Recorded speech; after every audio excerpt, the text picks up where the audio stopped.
Selamat datang di bab 11 mata kuliah Bahasa Inggris 1. Di bab ini kita akan membahas mengenai keterampilan membaca tulisan akademik. Mari kita simak. Membaca tulisan akademik atau academic writing melibatkan kemampuan untuk memahami dan mengevaluasi tulisan yang lebih serius dan mendalam. Hal ini penting diketahui dalam dunia akademik dan penelitian. Keterampilan membaca semacam ini membantu kita mendapatkan informasi yang lebih dalam dan kritis dari teks-teks tersebut.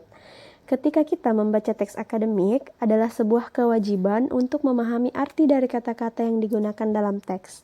Jika ada kata-kata yang tidak familiar, maka perlu mencari tahu artinya. Kemudian diperlukan kemampuan mengidentifikasi gagasan utama yang ingin disampaikan oleh penulis. Gagasan utama ini seperti inti dari apa yang ingin diceritakan dalam teks. Selain gagasan utama, hal lain yang perlu adalah menemukan detail-detail yang mendukung gagasan tersebut. Detail ini bisa berupa fakta, statistik, atau contoh. Banyak teks akademik memiliki struktur tertentu, seperti pengantar, pengembangan, dan kesimpulan. Ada urgensi untuk memahami bagaimana struktur tersebut membantu menyampaikan informasi. Kemudian selain struktur, pikirkan apakah argumen yang disajikan masuk akal akan didukung oleh bukti yang kuat.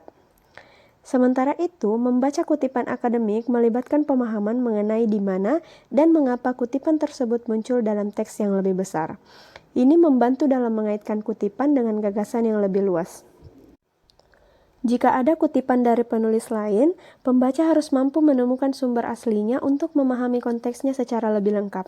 Selain itu, kutipan harus relevan dengan topik atau argumen yang sedang dibahas dalam teks utama. Perhatikan bagaimana kutipan tersebut mendukung atau mengilustrasikan gagasan yang dimaksud. Keterampilan membaca teks dan kutipan akademik membantu menjadi pembaca yang lebih cerdas dan analitis, serta memungkinkan pembaca memahami pemikiran orang lain secara lebih mendalam.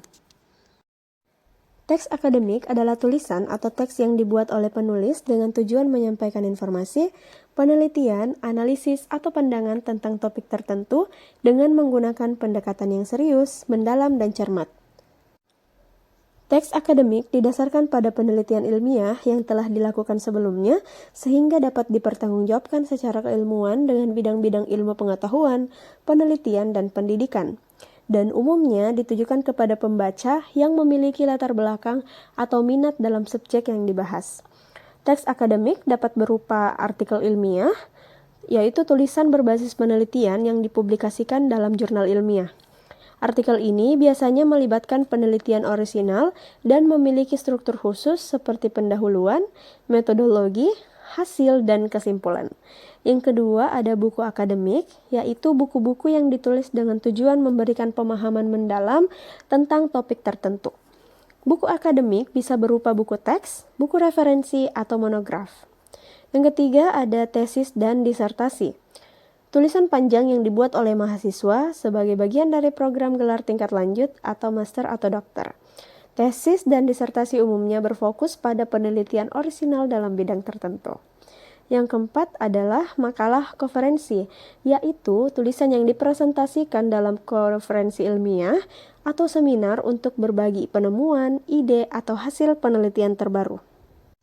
Yang kelima ada laporan penelitian, yaitu dokumen yang merinci hasil penelitian yang telah dilakukan, termasuk metodologi yang digunakan, temuan, dan analisis. Teks akademik umumnya ditulis dengan gaya bahasa formal menggunakan referensi yang kuat untuk mendukung argumen atau klaim yang disajikan. Tujuannya adalah untuk menyajikan informasi dan pemikiran yang akurat, objektif, dan didasarkan pada bukti yang kuat. Teks akademik memainkan peran penting dalam perkembangan ilmu pengetahuan dan pertukaran ide di kalangan komunitas akademik. Berikut contoh teks akademik pendek bentuk artikel jurnal. In the realm of contemporary architecture, sustainable design practices have gained prominence due to growing environmental concerns. Architects are now striving to integrate eco-friendly elements into their designs with an emphasis on energy efficiency and reduced carbon footprint. This shift towards sustainable architecture involves a careful balance between aesthetics, functionality, and environmental impact. Researchers of Germany in the field are exploring innovative materials, passive design strategies, and renewable energy search to create buildings that harmonize with their surroundings while minimizing research consumption. As sustainable architectures continue to evolve, it holds the potential to reshape urban landscape and foster a more harmonious coexistence between human-made structures and the natural world. Dari paragraf tadi, beberapa hal yang perlu dipahami sebagaimana disebutkan sebelumnya, yakni yang pertama, memahami kata-kata. Ketika bertemu dengan jenis teks seperti ini, ada beberapa kata dan frasa asing yang hanya dipahami oleh orang-orang yang berkecimpung di dunia tersebut, dalam hal ini dunia arsitektur. Frasa seperti contemporary architecture, sustainable design, environmental concern, serta kosakata seperti aesthetics, surroundings, dan landscapes perlu dipahami dalam konteks keilmuan tersebut sebab akan mengandung makna yang berbeda bila hanya diterjemahkan secara harfiah. Yang kedua, mengidentifikasi gagasan utama. Gagasan utama adalah isu penting yang dibahas dalam suatu bacaan, bisa berupa kalimat inti atau pokok paragraf, dilengkapi dengan gagasan pendukung yang merupakan uraian atau tambahan informasi untuk gagasan utama. Gagasan utama paragraf di atas adalah Sustainable Design Practices. Yang ketiga, menemukan detail. Detail dapat berupa gagasan pendukung, berupa fakta, statistik, atau contoh. Salah satu contoh detailnya adalah fakta berupa researchers of Germany in the field are exploring innovative materials, passive design strategies, and renewable energy research to create buildings that harmonize with their surroundings while minimizing research consumption. Yang keempat, struktur teks. Dari paragraf di atas, struktur yang digunakan melibatkan pendahuluan, keterangan-keterangan pendukung, serta kesimpulan.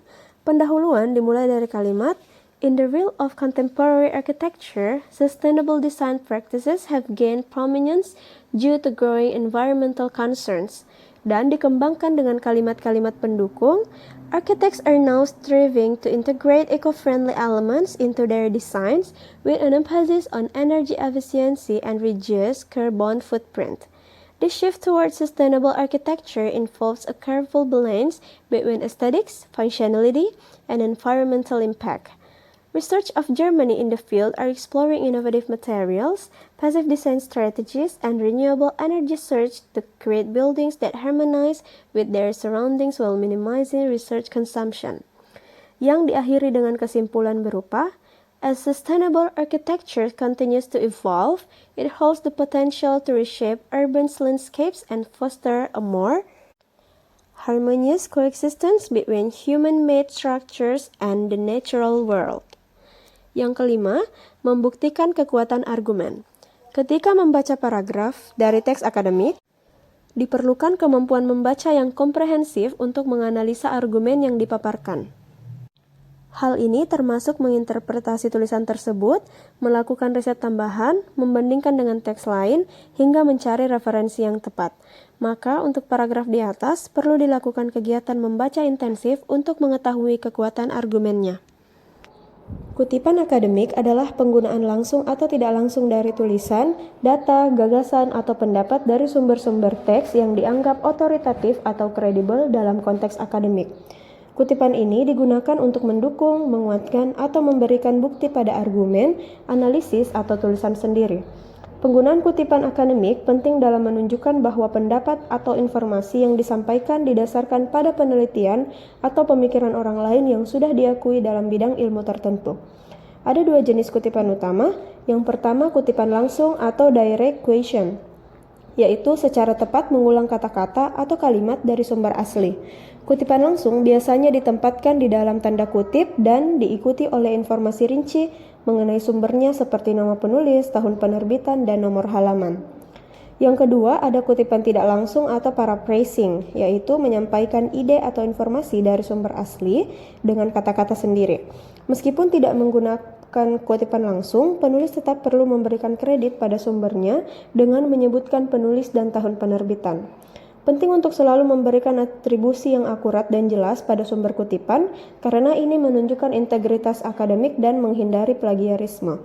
Setiap institusi atau panduan penulisan mungkin memiliki aturan yang berbeda dalam hal cara merujuk kutipan akademik, seperti format kutipan dan daftar referensi. Penggunaan kutipan akademik membantu membangun kekuatan dan kredibilitas tulisan kita dengan mendukung pernyataan penulis dengan bukti dari penelitian yang ada. Berikut contoh kutipan langsung dan kutipan tidak langsung dalam bahasa Inggris. Yang pertama, kutipan langsung. Kalimat asli dari sumber kutipan yaitu "The rapid advancement of digital technologies has revolutionized architectural design, enabling architects to create intricate forms that were once thought impossible." Smith, 2020. Bentuk kutipan langsungnya ditambahkan tanda kutip. According to Smith 2020, the rapid advancement of digital technologies has revolutionized architectural design, enabling architects to create forms that were once thought impossible.